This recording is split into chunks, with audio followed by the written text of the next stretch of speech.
आदाब नाजरीन, आप देख रहे हैं सनम एजाज को तकरार प्रोग्राम। तकरार में हम सियासत पे बात करते हैं, हालात पे बात करते हैं और जाहिर सी बात है इन दिनों जम्मू कश्मीर में सियासत के चर्चे हैं और इसी में हमारे साथ आज की तकरार में मेरे प्रोग्राम के मेहमान नईम अख्तर हैं। नईम अख्तर पीडीपी के तर्जुमान आला रह चुके हैं। पिछली सरकार में ये वज़ीर भी थे, तालीम के वज़ीर थे जो पीडीपी बीजेपी की वज़ीर सरकार थी।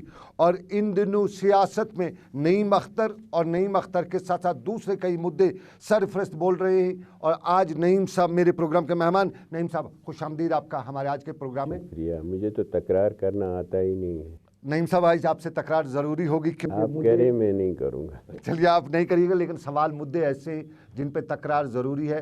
पहला सवाल जो बराह रास्त आप पे आपकी जमात पे इल्ज़ाम लग रहा है, बहुत से इल्ज़ाम है। पहला इल्ज़ाम यही है कि पिछले दिनों आपने लद्दाख हिल डेवलपमेंट काउंसिल का मुद्दा उठाया। उस मुद्दे को लेकर आपने बताया कि खित्ते पीर पंचाल और चिनाब को भी मिलनी चाहिए। आपके बारे में इल्ज़ाम ये लग रहा है कि आप कहीं न कहीं कश्मीर को डिवाइड एंड रूल वाले मामले पे बात करें। ऑलरेडी ये डिवाइडेड है, इसको और डिवाइड करें। लद्दाख अगर जम्मू कश्मीर का हिस्सा है तो अगर आपको चाहिए था खित्ते चिनाब के लिए भी हिल डेवलपमेंट काउंसिल, आप कह सकते थे कि चिनाब को भी मिलना चाहिए, न कि लद्दाख को दिया और चिनाब को भी दे दो। अगर आपने भी चलाया वो महबूबा जी का, उन महबूबा जी ने बिल्कुल वाज़ह कहा। अगर आप इस वक्त चला सकते हैं, उनका जो प्रेस कॉन्फ्रेंस था उसमें उन्होंने वाज़ह किया कि हम इसके ख़िलाफ़ नहीं हैं, लद्दाख के ख़िलाफ़ नहीं है। वो पता नहीं आपको कहाँ से वो आ गई वो वही कि उन्होंने कहा कि हम लद्दाख के ख़िलाफ़। हमने कहा कि लद्दाख को डिवीज़न का स्टेटस देने के हम ख़िलाफ़ नहीं, और मैं उसको रिपीट करता हूँ। लेकिन उसके साथ साथ रियासत के और भी खित्ते हैं जिनके मसाइल वैसे ही हैं जैसे लद्दाख के हैं। जैसे आप अगर आप जाना चाहें आज वहाँ वड़वन और माड़वा, आपको अभी 6 महीने इंतज़ार करना है। इसी तरह वहाँ 3-3 दिन लगते हैं पैदल जाने में चिनाब वैली में, या यहाँ आपका जो पीर पंजाल का खिता है पुंछ और रजौरी। तो ये मुझे नहीं लगता कि हम इसके ख़िलाफ़ हो ही नहीं सकते हैं।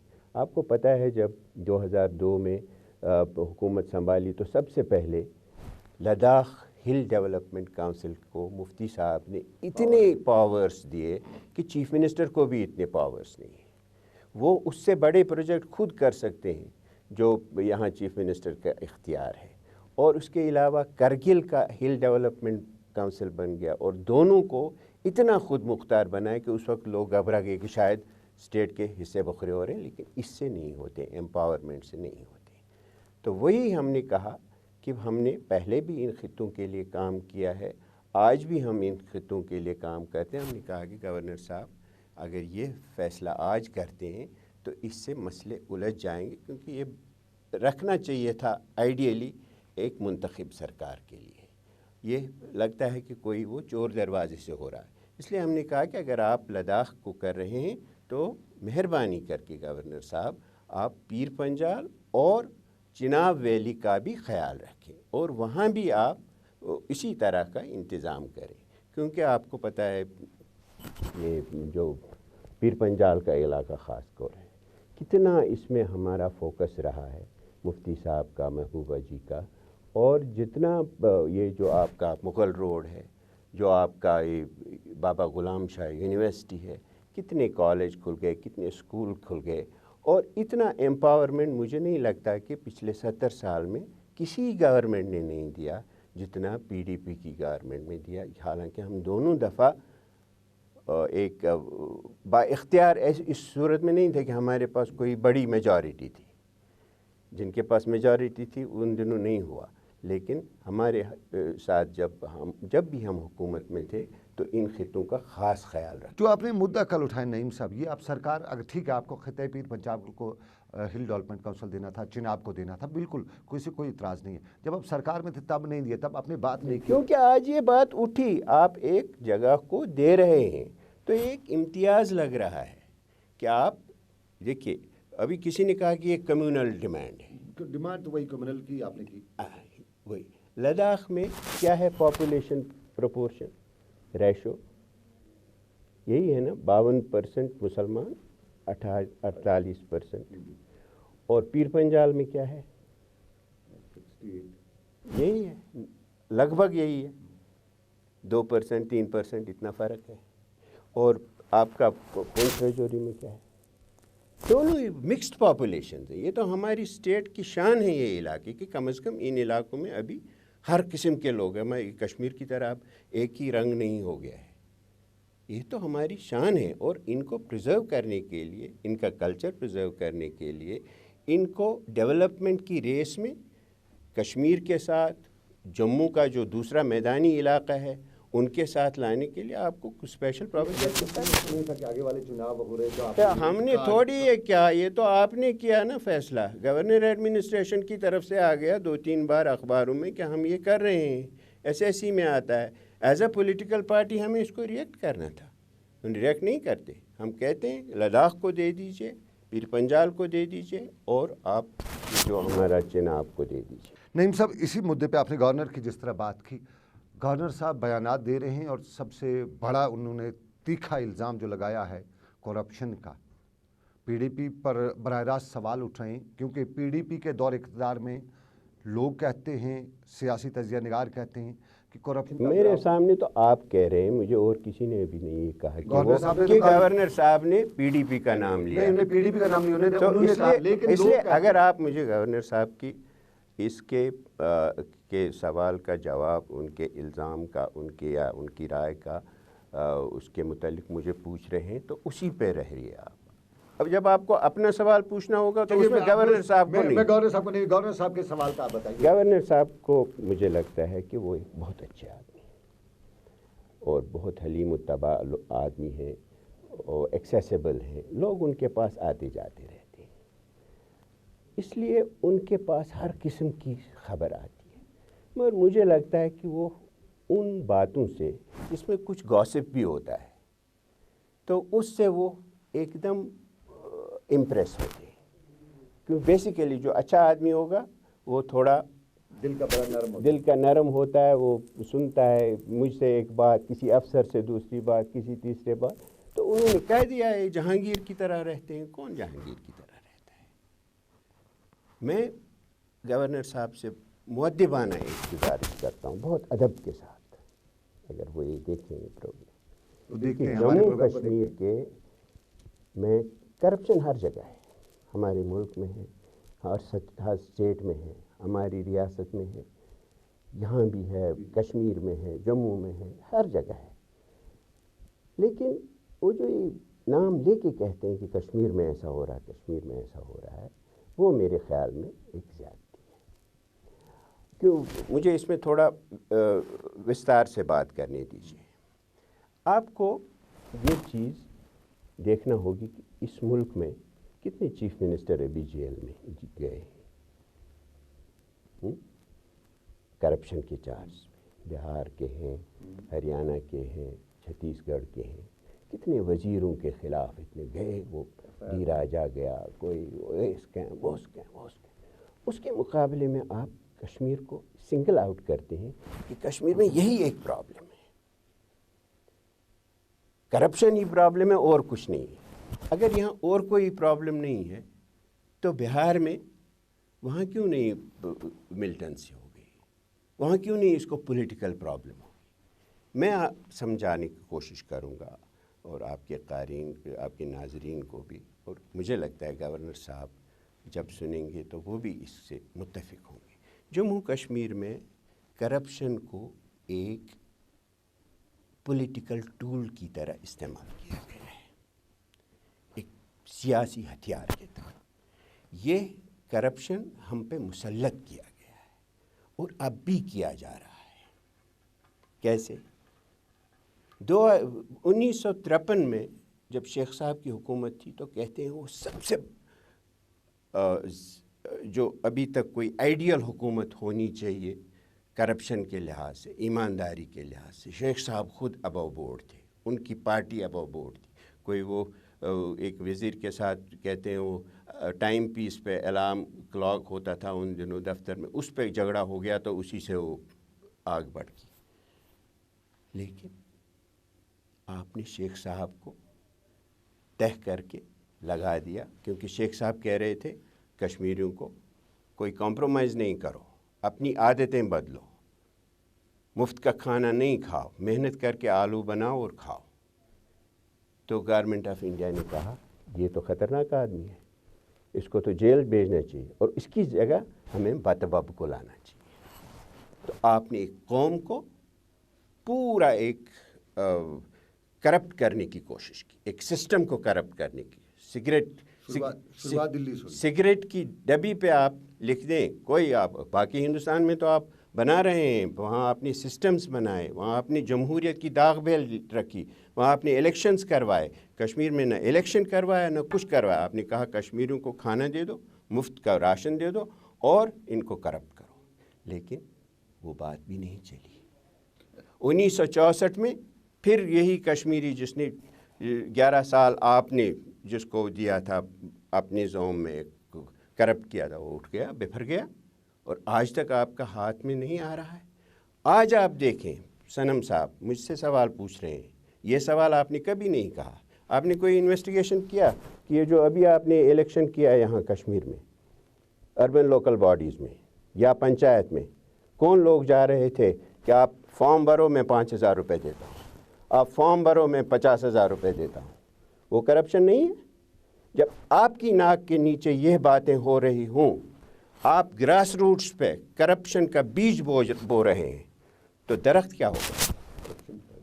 اس میں پھل کیا لگے گا؟ کرپشن کا یہ سمجھنے کی بات ہے۔ تھوڑا ہمیں سمجھائیے ایک بات، یہی یہ پولیٹیکل ٹول آپ نے، ہاں، کیا پی ڈی پی بھی اس پولیٹیکل ٹول کا حصہ بنائی گئی؟ یہ بھی پی ڈی پی اس کا توڑ تھا، کیونکہ تب تک 2002 تک آپ کا ایک ہی سسٹم، میں نے کہا شیخ صاحب کے لیے کتنی اچھی بات ہے، ایک ہی سسٹم تھا، کوئی پوچھتا نہیں تھا۔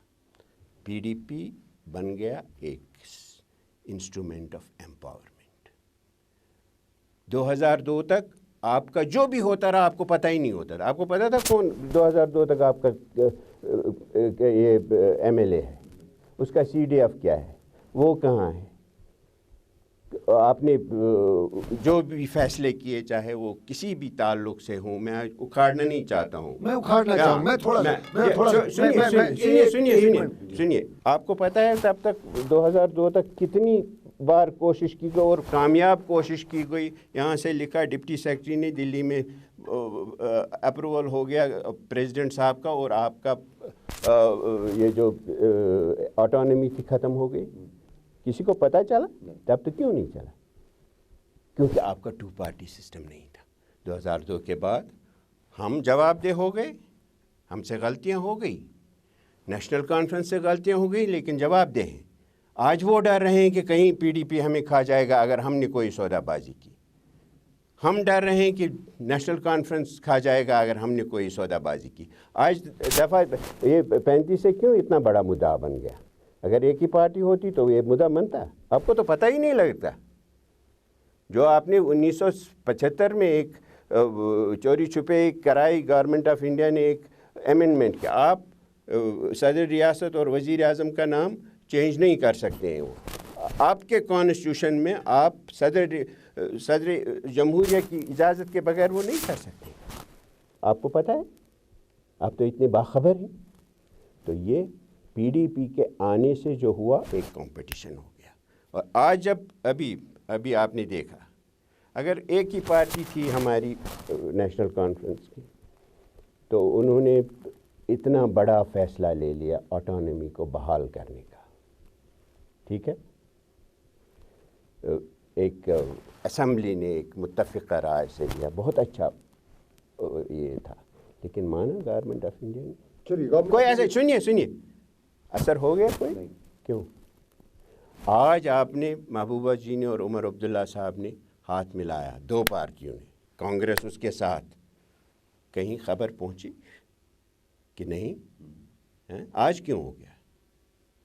کیونکہ یہ ایک سب لوگ جنہوں نے ووٹ دیا بھی تھا، جنہوں نے ووٹ نہیں بھی دیا تھا، جنہوں نے ہمیں ووٹ دیا تھا، جنہوں نے ہمارے خلاف ووٹ دیا تھا، ان کو لگا کہ ایک سینس آف ایمپاورمنٹ ہے۔ سو اس میں کمپٹیشن ضروری ہے، تو اس لیے پی ڈی پی کا آنا ایک تاریخی ضرورت ہے۔ تاریخی ضرورت پی ڈی پی کا کرپشن کے حوالے سے ہماری بات چیت ہو رہی گورنمنٹ، لیکن اگر پی ڈی پی ضرورت تھی क्रिएशन ऑफ PDP 2002 में जो हुई, PDP जहाँ इस तरह है, 2014 में PDP की जब सरकार आई, करप्शन के सबसे ज़्यादा इल्ज़ामात PDP पे ही लगते रहे। कुछ मामलात हमारे सामने हैं, हमारे उस पर ख़बरें बनी और PDP का इल्ज़ाम कि PDP ने करप्शन के सारे रिकॉर्ड तोड़ दिए। देखिए, आपको ये कहना बहुत आसान है, नहीं मेरे खिलाफ नहीं लगे आप, मैं खुद कहता हूँ मेरे खिलाफ नहीं लगाया आपने इल्ज़ाम, ज़मीन लिए कहाँ है? एक परसेप्शन है, एक परसेप्शन है, उसने जी 60 लाख लिए, इसने जी 50 लाख ले लिए। आप मुझे बताएं कहाँ है?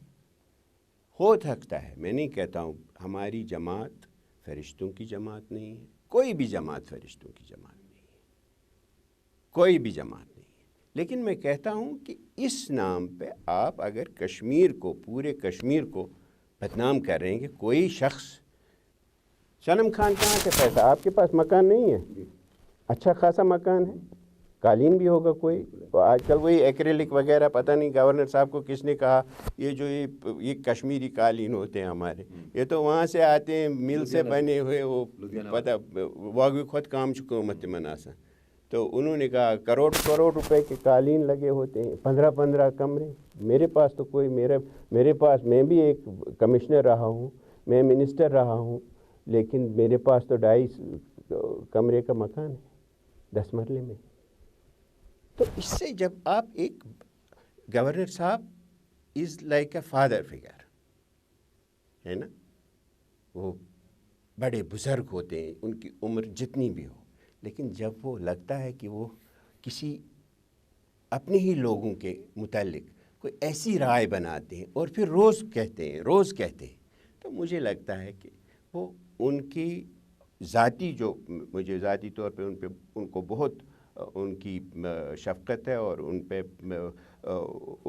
उनकी मैं कदर करता हूँ, मुफ्ती साहब के साथ ही रहे, लेकिन जब वो रोज़ यही एक बात कहते हैं, मैं कहता हूँ फिर कोई इल्ज़ाम नहीं करता हूँ, आपने बहुत अच्छा फ़ैसला किया है, जो आपने ये अभी वो फ्रॉड केस किया, वो ना क्या इंश्योरेंस का, खुद आपने कहा it was full of frauds. कितना टाइम हो गया? 1.5 महीने। गवर्नर साहब को किसी ने गलत कराया, कम से कम उस गलत आदमी को तो तब्दील कर लीजिए गवर्नर साहब। मैं नहीं कहता हूँ फांसी दे दीजिए, उसको तो ट्रांसफ़र तो कर सकते हैं ना आप। किसी ने तो आपको वो गलत फ़ैसला कराया, किसी ने गलत कागज़ पे दस्तखत कराया, आपने कोई हमसे कहा कि हमने ये काम किया, अभी तक 1.5 महीना हो गया। अगर कोई और होता है इसमें, सबसे पहले छापा पड़ता, सबसे पहले गिरफ्तारी होती।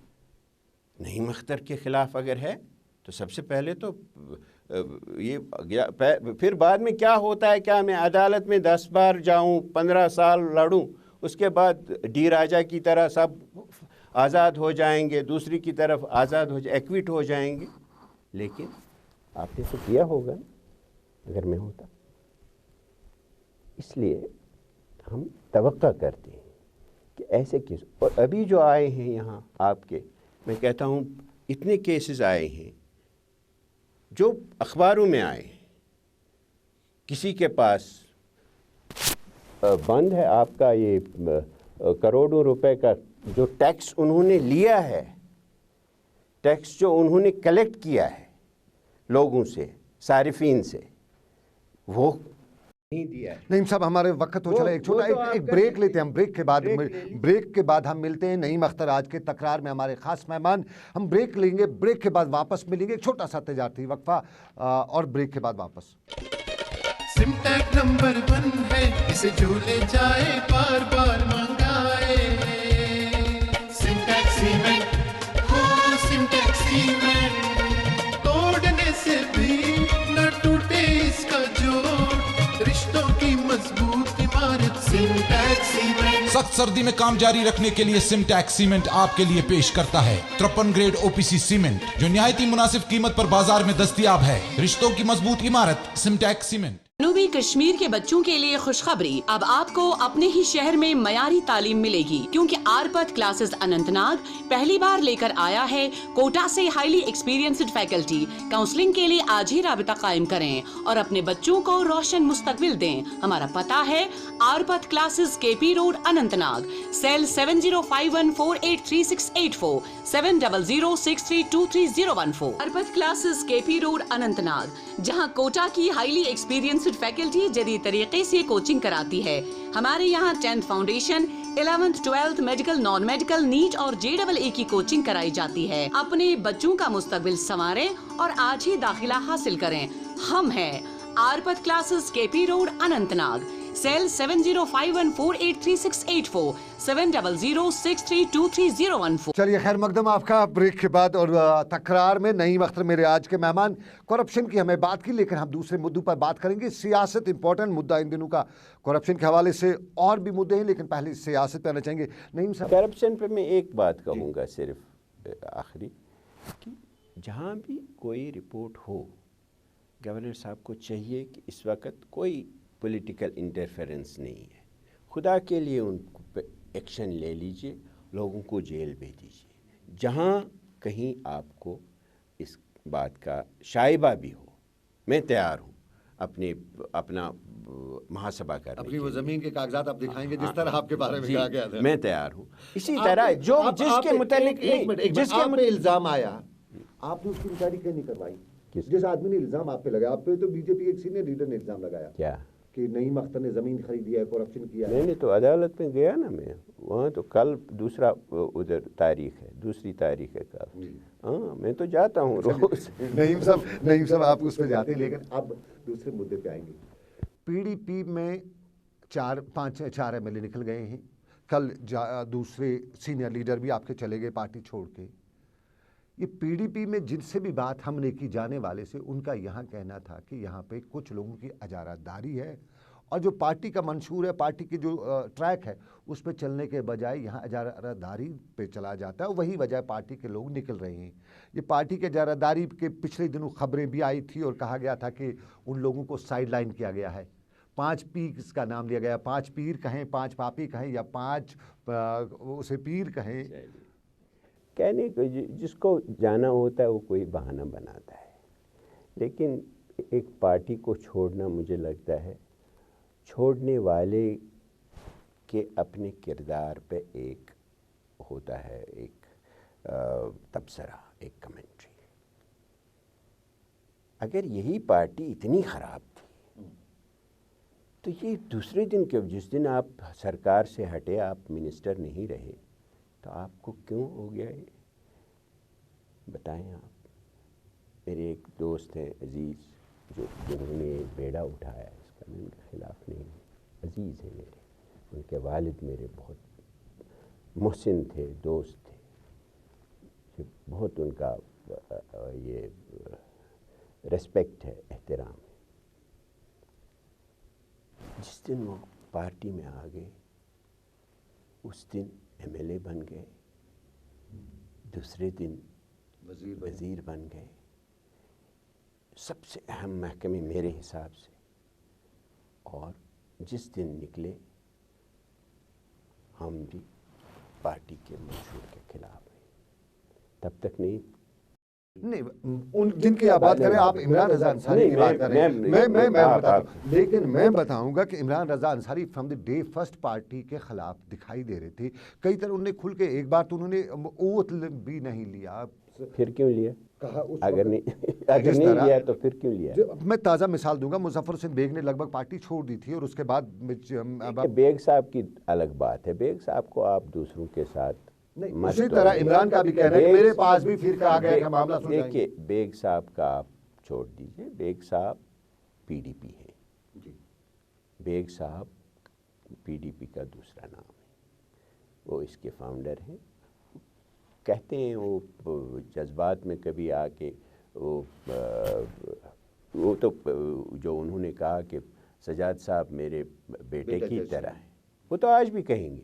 अभी महबूबा जी ने कहा, वो मैंने उसको भाई की तरह देखा है, और भाई अभी भी कहा उन्होंने। तो हमारा कोई ज़ाती थोड़ी है, इमरान मेरा छोटा भाई है, لیکن ذاتی کوئی نہیں ہے اس میں. انہوں نے ویسے کہا تو ایک شریفانہ. بنیادی پرابلم یہاں ہے کہ جموں کشمیر میں ہمارا وہ ایک شریفانہ سویلائز ڈسکورس رہا ہی نہیں. آپ اپوزیشن کے کسی آدمی کو کہہ ہی نہیں سکتے کہ یہ میرا بھائی ہے یا یہ میرا دوست ہے. تو وہ مجھے لگتا ہے کہ ہمیں اس سے اوپر اٹھ کے وہ ایک پرسنل ریلیشنز ہیں, میرے پرسنل ریلیشنز ہیں نیشنل کانفرنس میں, کانگریس میں, اس سے تھوڑی انہوں نے مجھے نہیں. لیکن جس طرح سے عمران کا ہے کہ ہاں میں جب جانا چاہتا تھا میرے پاس آئے, مجھے بتایا گیا کہ نہیں ہم سب ٹھیک ٹھاک کریں گے, بھروسہ دلائے گا, لیکن ٹھیک ٹھاک نہیں کیا. میں اس پہ کوئی تبصرہ نہیں کروں. آپ اس پہ تبصرہ نہیں کریں گے. نعیم صاحب, ایک اور جس طرح آپ نے ابھی کہا بی جے پی کے ساتھ آپ نے پولیٹیکل بلینڈر کچھ لوگ کہتے ہیں, آپ لوگ اسے مجبوری کہتے ہیں, لیکن کئی بار آپ کو موقع ملے کہ ہم بی جے پی سے واپس لے لیں. مرحوم مفتی محمد سعید صاحب کے انتقال کے بعد ایک موقع ملا تھا پی ڈی پی کو واپس آنے کا. میں سوال میرا سنیے گا, آپ نے اس ٹائم بھی اقتدار کو ترجیح دی, جو سارا کچھ ایک سائڈ چھوڑ کے, اس کے بعد خود تصدق مفتی بھی ایک بار یہ اعلان کرتے ہیں کہ یہ ہماری پولیٹیکل سوسائڈ ہے. وہ بھی ایک موقع تھا کہ آپ کہیں نہ کہیں سینٹیمنٹس کو, آج آپ کو سینٹیمنٹس یاد آ رہے ہیں, جب آپ کی جماعت اقتدار میں تھی تب سینٹیمنٹس سائڈ میں چھوڑ کے آپ نے کرسی کے لیے سمجھوتا کیا. دیکھیے صنم صاحب, میں اس کو نہ بلنڈر مانتا ہوں نہ مجبوری. یہ ایک ویل کنسیڈرڈ ڈیسیجن تھا مفتی صاحب کا, اور یہ وہی لے سکتے تھے. جب ان سے پوچھا گیا کہ آپ اس میں ختم ہو جائیں گے, پارٹی کا نقصان ہو جائے گا, انہوں نے کہا پھر کیا ہوگا, نیشنل کانفرنس آ جائے گی, کوئی پرابلم نہیں, یہی لوگوں کے پاس ہی رہے گا. یہ بھی بات سننے کی ہے, اس میں مجھے تھوڑا وستہ, کیونکہ یہ بہت لوگ اس کو غلط طریقے سے پیش کر رہے ہیں. مفتی صاحب کے پاس کوئی ڈیلیما نہیں تھا. ان کے پاس ڈیلیما یہ تھا کہ انہوں نے لوگوں کو کہا تھا کہ مجھے 40 سیٹیں دے دو, میں تمہارا مسئلہ حل کروں گا. لیکن اس کے باوجود, اور انہوں نے دیکھا بھی تھا کہ 2002 سے 2005 تک کتنی پیش رفت ہو گئی تھی, لیکن لوگ مالک ہیں, انہوں نے فیصلہ کیا کہ نہیں. چلیے نعیم صاحب, آپ کا ہمیں بہت احترام ہے, معاشرے میں آپ کا ایک نام ہے, مقام ہے, ہم اس کی قدر کرتے ہیں.